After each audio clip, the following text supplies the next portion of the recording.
for tuning in to Hacks and Hobbies with your host, Junaid. In Season 2 of Hacks and Hobbies, we're visited by our amazing guests coming from all walks of life. We want to learn their story, their struggles, and their journey on how they got to where they are today. So stick around. In this episode, we get to chat with author Win C. Win Charles is an athlete, author, and artist, and I got to chat with her on her podcast, and we had a lot of fun talking about all sorts of amazing things, anywhere from beekeeping to encouragement and motivation. So, Win, tell us a little bit about yourself and how, and what's exciting for you. Well, there's one thing you majorly forgot. I have a physical disability on top of it all. Oh, yes. I have a physical disability on top of me being an athlete, me being awesome, me being an artist, and that physical disability is cerebral palsy. But you forgot it in a good way. You forgot it in a good way. Yes. And one of my favorite hobbies is rock climbing in summer and then Nice. snowboarding in the winter. Wow. I absolutely love snowboarding. And I think I took a couple of classes of rock climbing. But yeah. I mean, you live out there in Aspen, so you got the best mountain access for snowboarding. Do I ever? But I do, and I'm extremely lucky to have that mountain access. But on a nice cold day, I do go out. I'm not a fan with a snowboarder. I like the cold days. I like the warm days. I like the soft snow. I like the more powder snow. But other than that, except when you can see glass at the bottom of the ski hill, that's not good. Mm-hmm. But no, that's not good. I like to snowboard and rock climb in the summer. Nice. How is rock climbing? Because I know a friend of mine, because I also lived in Colorado for a while, near Denver. And I know one of my friends, one of my colleagues at the time, used to go rock climbing all the time. He had all sets of gears, and he's really good at it. Well, you can. One of the stigmas that I would like about rock climbing is that people watch YouTube videos and then they think, "Oh, I can do this myself." It's the same with snowboarding. They watch videos on YouTube and then they seem to think I can do this myself. And what the rock climbing professionals say, and the professionals in the snowboarding will say, is get a lesson first and then have a guide take you out. So I have the luxury of having people more experience than I am take me out snowboarding, take me out rock climbing. And so that's what they say, don't automatically do it yourself. And that's the huge stigma in the rock climbing community. You need guides to help you. Oh, absolutely. You can't just go out on your own and start rock climbing. You need support. You need support. Absolutely. No, exactly. No. So that's a huge stigma in the rock climbing community. And So how did you get into rock climbing and snowboarding? I mean, what inspired you? Was it those YouTube videos that you mentioned, or? No, it wasn't.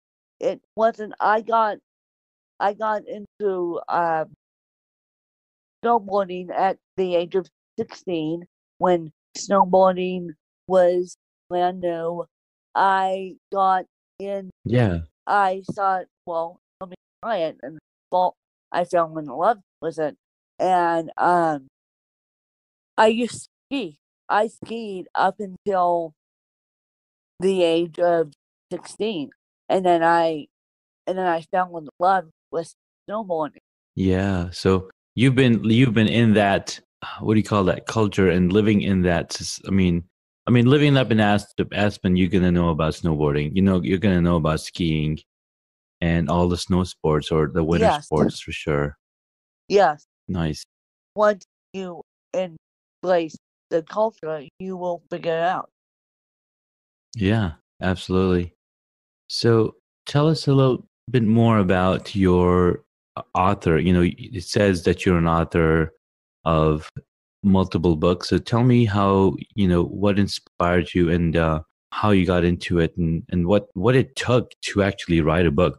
Well, I I did my first book when I had a tragic loss in my life, which I completely mentioned. It's public and almost a little too public. I lost my biological mom to meningitis slash a slow leaking brain aneurysm. We still to this day can't figure out how she got a slow leaking brain aneurysm. We know how she got meningitis, but I decided to write a book while she was. I came up with the idea of writing my first book while she was in the hospital. And so she was in a medically induced coma, dying from but from meningitis. And so I asked her, I said, "Can I write this book?" And she goes, "Yes, as long as you do it gracefully." And so that's what inspired me to write this book. I gave myself a year. I finished in a year, um and then started the podcast because started the podcast a couple of years after that. Asked when, because people started asking, how do you handle cerebral palsy so gracefully? And so I needed to tell them that I needed to trust the door on that one. So I interview people like you and just infuse my story with my interview's story. No, that's really amazing. And when did you start the podcast? I started the podcast 4 years ago, and Okay. it's been in iTunes, hit in iTunes 3 times, and the most Nice. recent one was under Ask When. The most recent iTunes pick to be featured was under Ask When. Very cool. But the sad thing Um, is mhm. about that is when I checked my stats yesterday, because it only became apparent on Tuesday night, I only got 625 downloads. So it's not like, and that happens to everyone. It's not like Yeah. you're going to get thousands and thousands of downloads through iTunes feature. No, that takes some time, right, to get to that point. Well, yes, yes and no. Okay. They they pick people because of their content. So I got picked because of my content. They there's actually humans on the other end that pick it. It's not a robotic thing, and so You got it. yes and no. Depending on your content, you can be featured in iTunes. Nice. Yeah. I mean, Apple does have a lot of people in those areas where they will choose what goes up there, and it's probably for the better. That way, people can't game the system, right? Um, it it is, but I get messages all the time saying, "Please Mm-hmm. buy my work on Fiverr." And those of us in the podcasting community, we all get these messages saying, "Well, these bots out in India, and I'm calling bots out on this podcast, Hacks and Hobbies, because they will come and call me on LinkedIn, and they will say, "Oh, I can get your top rated I podcast or your top rated podcast," and then Apple Podcast figures that out, and they kick you out of iTunes. They literally do. If there's a bot in India doing it for you, they will literally kick you out of iTunes. So the bots, please stop. Please stop with all of us in the podcasting community, including Hacks and Yeah. Hobbies. I don't know if you've gotten those emails, but don't respond to those emails. Got it. Yeah, these emails are basically telling you, hey, we can get you up top on iTunes, right? With Yeah. those reviews and whatnot. Yeah, I've Yeah, seen no. those. And I was like, you know what? I don't need that. I'm gonna keep it super authentic. I'm not in a rush to get this to the top of the list because that's just gaming the system, and that's just bad Yeah, but ethics. these bots don't give a flying rat's ass. These bots do not give a flying rat's ass. These people coming out of India don't give a flying rat's ass what gaming the system is on iTunes. Yeah, I think I've gotten a few emails about that. Yeah. Hello, Hacks and Hobbies listeners. Are you looking to share your opinions, give me feedback, or tell me what you're thinking? Send me a voice message. Voice messages are an easy way for you to send me audio that might end up in future episodes of Hacks and Hobbies. They're the latest feature from Anchor, the platform I use to make this podcast. Here are some of the things I would love to hear from you. Are you enjoying the direction the podcast has taken for season 2? Is there someone I can interview that will absolutely help you gain more knowledge? What do you think of the different topics that I talk about on the podcast with my guests? You can send me a voice message right now from wherever you're listening. Just tap the link in my show notes. I can't wait to hear from you. They're like, hey, we can Yeah. promote you. Actually, it was on LinkedIn. I got Yeah, added by these exactly. people, and they're like, oh, Exactly. These we're bots are podcast coming promoters and blah on blah blah. LinkedIn. Pay us money. Yeah. And they're like, pay us money and we'll do this. I'm like, what are you offering me? It's like, I'll do a really good job, blah Yeah. blah blah. No, Like, what are you going to do? Like, they don't even talk about what they're gonna do. they They're like, don't. oh, we can do this. I'm like, what's your strategy? What's your social media strategy? Like, they have no idea what this stuff is, about, and they're just going for your money. Yeah, no.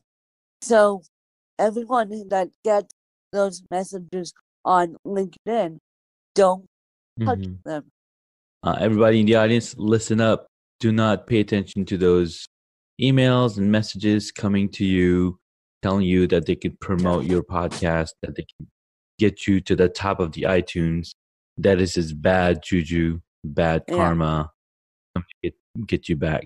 Yeah. And actually, you know what's funny is I read an article somewhere, and there's like black hat and gray hat tricks that you can do, and I'm like, just stay away from that. You don't need to load up your podcast description and titles with keywords and whatnot, because that's just bad. You're not being authentic. You're not telling the true story. Well, now that's another thing. Apple will kick you out if you keyword stuff your iTunes title, and so we all in the podcasting community had to do some adjusting, and I had to do some adjusting. Some of top level podcasters had to do some adjusting. Then I just found out that Kindle Direct Publishing just merged with Create Space. They did that one in August, and they're forcing people to move over to their platform, Kindle Direct Publishing, to publish their paperback book. And I just found out that Kindle Direct Publishing will kick you off platform for the same thing, keyword stuffing in a book. Yeah. Makes sense because they want to be they want to get the good stuff out there. Yeah, Yeah, which makes sense. which Amazon will let you publish anything and everything and anything and everything. So basically, Amazon won't look at what you're publishing. They will just take your Word doc and um, make it into what they want. And so when I first published, I got an editor. Everyone thought I was nuts, but that book made it to #1. It still sells to this day. I Win is the book I'm talking about, and everyone thought I was nuts getting an editor. No, it's really good to have an editor because they'll make sure everything, like grammatically, right? They they do the job. They do the right job because they have expertise on the English language, right? Yeah, exactly. They have expertise on the English language. Well, that's really awesome to learn because I had no idea. I had no idea about Kindle Direct Publishing. In fact, I recently learned about Prime Direct, which is your ability to publish your TV shows, your movies, your short films, and channel content up to Amazon Prime. See, Excuse Prime me, Prime Amazon is Prime Video. getting into the game now. Prime is doing a fashion thing like Stitch Fix or one of those other box fashion programs. Mhm. Prime Fashion I just learned about last night.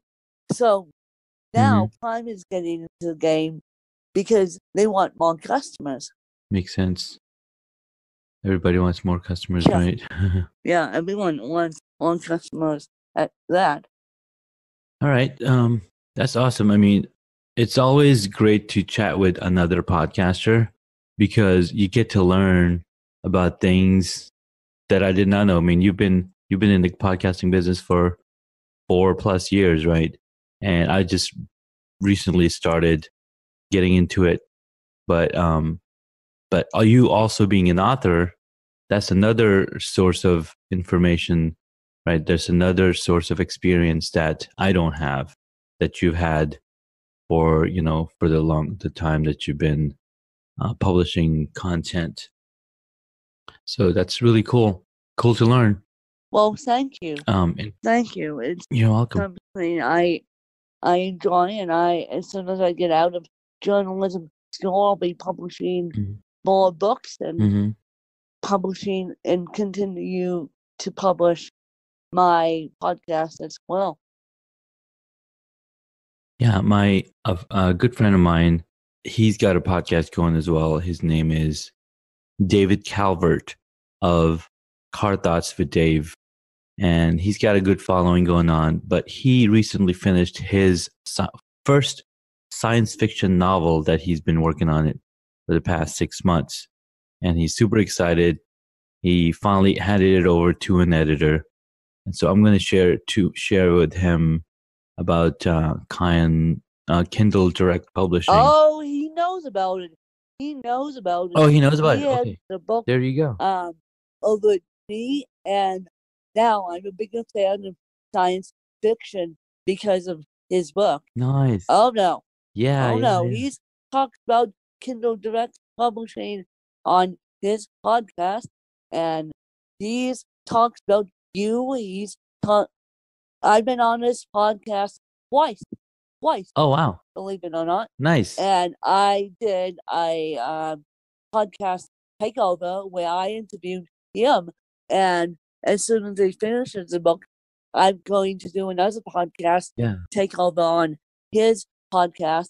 And then he's going to come on my podcast again to talk about this book. Nice. That is awesome. That is awesome. I love it. All right. So in the interview question, I had asked, what was the one hobby that you would love to get in? and you had mentioned tennis. Tell me a little bit about your. I used to play tennis, and that is something that I want to get back into.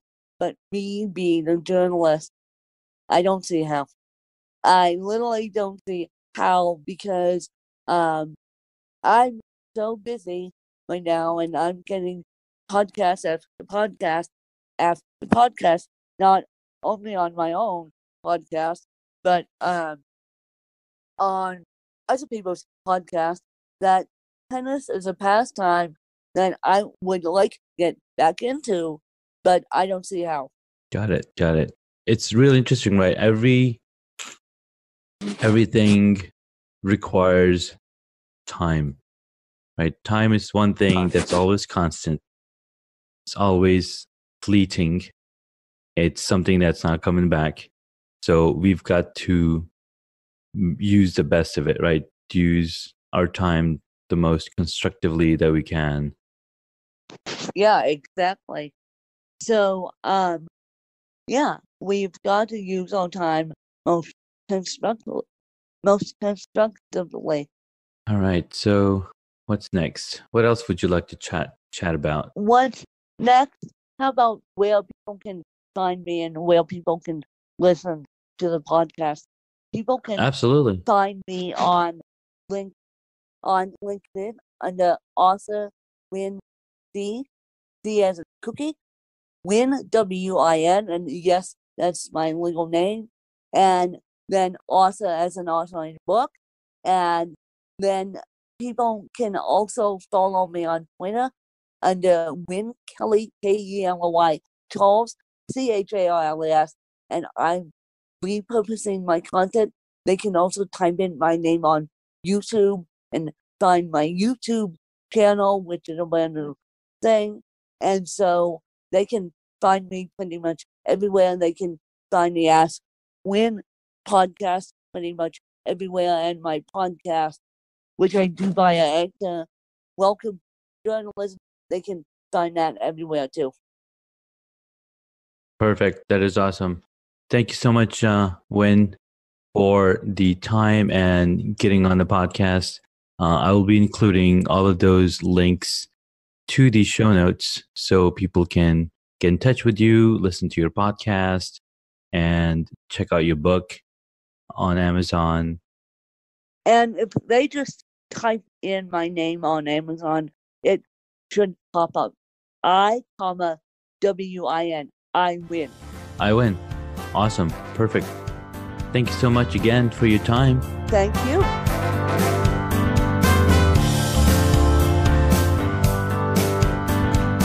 Thank you for listening to Hacks and Hobbies. You can find additional information on the guest today on their website, hacksandhobbies.com. Please feel free to subscribe to the podcast so you don't miss out on upcoming interviews with amazing guests.